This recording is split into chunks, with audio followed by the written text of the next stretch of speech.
Hello, today is Friday, February 28th, 2020. I'm Joe Schmidt from TC2, and this is Staying Connected. My LB3 colleague, Deb Boehling, recently published an article about why your information security requires more than just complying with newly enacted privacy laws like California's CCPA. It's a good detailed read, and I do encourage you to check it out on our websites. On today's podcast, Deb and I will highlight what you need to be doing to help protect your company's data, and we'll discuss some of the information security requirements that you are likely to need or that are appropriate for your company. Okay, Deb, you're the lawyer amongst us. What does this all mean for enterprises?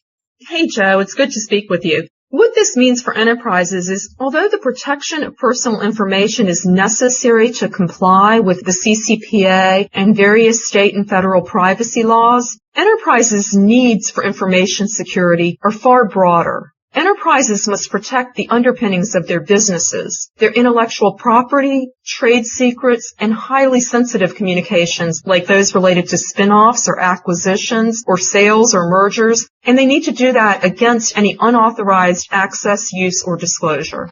So what are enterprises supposed to do?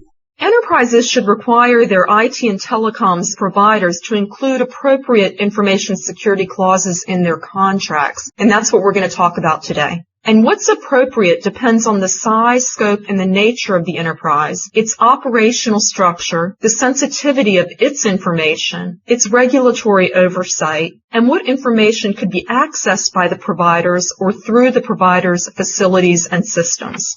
Many of these breaches that we read about, they're actually caused by the companies themselves, or rather the people that work at or with these companies. Is that right? That's right, Joe. In its 2019 data breach investigation, Verizon determined that 34% of data breaches could be traced to a company's internal actors, such as its employees or contractors. Some of these breaches were intentional and malicious, and they sought personal financial gain or revenge against the company or both.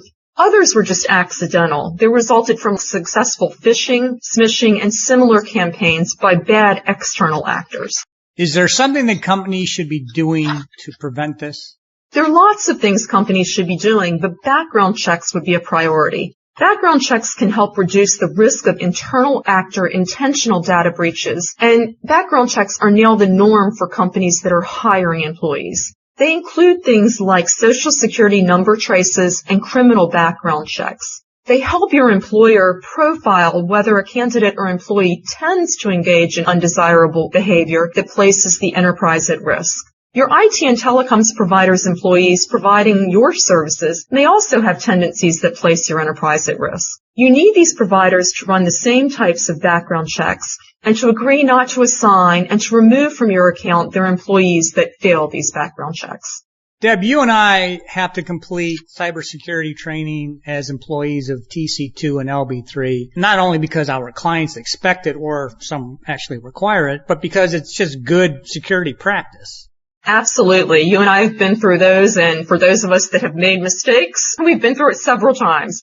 Cybersecurity training reduces the risk of insider actor and accidental data breaches. In fact, the first time I got a failed notice that was actually sent to our IT consultant, I repeated the training and I am extremely careful. It's reasonable to think we now know not to click on links or open PDFs or act on an email or a text that we were not expecting and call to confirm the veracity of the text or the email. That, however, is not the case, particularly when pressure is on. Your providers also need to ensure that their employees are trained, tested, and retrained as necessary. Their employees may cause the same accidental data breaches, and those data breaches may not just affect the service provider information, but they may affect your enterprise's information that is transiting, cached, or hosted on the provider's systems.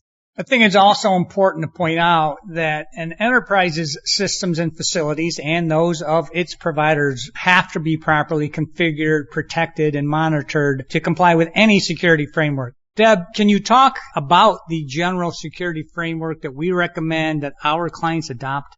Sure, Joe. There are various security frameworks, and as I said before, that it depends upon the appropriate framework for your organization. Some of them are relatively simple, and others are very complex. The most widely recognized security frameworks are ISO, or International Services Organization, ISO 27001 and 27002. NIST, or the National Institute of Standards and Technology Cybersecurity Framework. CIS, or the Center for Internet Security Framework. COBIT, ISA, ISMA, SOC 2, PCI, and DSS. For more information on those, you can go to the article I presented. Many consider ISO 27002 and CIS V7 to be the best frameworks. As a lawyer, I like SOC 2 because it details how confidential information should be destroyed. As with anything, it's a cost-benefit analysis. Whichever framework you decide fits best, your enterprise needs assurances that its IT and telecoms providers have implemented that framework or something like it to protect your information. You know, it's really not enough to say that you've implemented one of these frameworks as an enterprise. You do need to periodically assess and audit your compliance. You also need your service providers to do the same, and you need to make sure that they can provide a certificate of compliance. That's right. You also need to consider how often you need these assurances from your providers. Do you need them annually, biannually, or something else? If your requirements are different than the service provider's requirements and practice, you should expect discussions about this, about the cost and of the additional benefits. Be prepared to negotiate this provision with your service provider. Now, Deb, I know that there's a long list of security obligations a company will want to include in a service provider contract. Can you talk about just a few? Sure.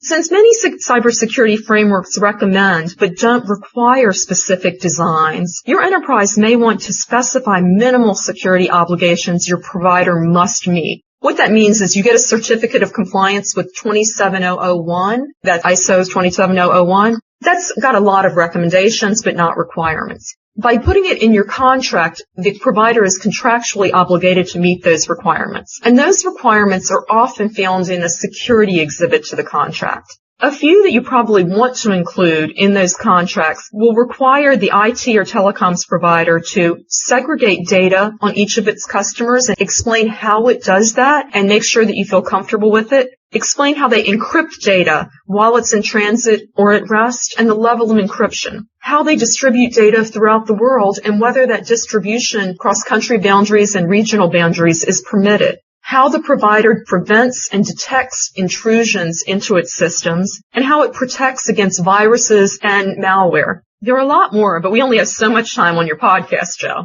Thanks, Deb. Now, my philosophy on staying connected is all you need to know in 10 minutes or less. So what are some other contractual provisions that you recommend be included?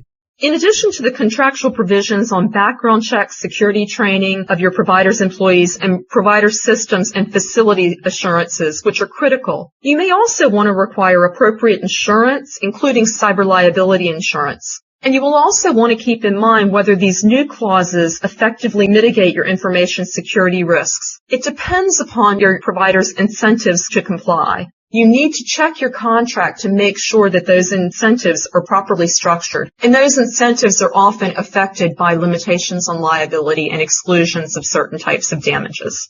Is there anything else? There are many, many other things that I could talk about, but here are two that you should prioritize. Managed security. If your enterprise relies on an IT or telecoms provider for managed security solutions, the importance of these information security protections are heightened because you're looking at a third party for that. Do not, however, expect the providers to offer more robust provisions. You will need to demand and fight for those, and including in those areas like limitation of liability and disclaimer of damages. If you're doing hosted, dedicated, and managed CPE, if your enterprise purchases hosted or dedicated and managed CPE, your provider should be more accommodating in meeting your specific information security requirements. If you purchase commodity shared CPE, you may find it difficult to get more than the provider's standard practices. Negotiating the above practices and contract provisions will not be easy. They are often among the most difficult and the last issues to close. Okay, so with that said, why should companies bother to do it? In Information security breaches related to a company's intellectual property, trade secrets, and other highly sensitive information have been problems for more than a decade and continue to capture headlines. Your enterprise's competitive position can be severely impacted by a loss of these pieces of information. And an information security breach of a trade secret may deprive your enterprise of protection if appropriate efforts to maintain the trade secret's secrecy are not followed. Investors may also add risk to their analysis of your enterprise if there are these breaches. A breach of secrecy is also likely to include exposure of personal information. Where personal information is exposed, your enterprise's direct and indirect harms and costs, such as regulatory fines, credit monitoring, help desks for folks that have questions about the breach, your security breach analytics, and your improvement in your security requirements to avoid this again, those are enormous, and they are enormous cost items. Seeking appropriate protections from your IT and telecoms providers to take these measures is imperative. Information security is complex and critical, and the breaches create enormous risks. With this handful of clauses in your IT and telecoms provider contracts, you can sleep better. Good luck. Okay, thanks, Deb. I think you provided what I consider to be some critically important information and guidance. Now, if you'd like to discuss your company's information security, or perhaps you have other ICT needs, contact Deb, me, or any of our LB3 and TC2 colleagues by giving us a call or sending us an email. If you do like these podcasts, you can subscribe to them on Apple, Spotify, and, lots of other platforms. Finally, check out our websites and follow us on LinkedIn to access a lot of useful and timely information.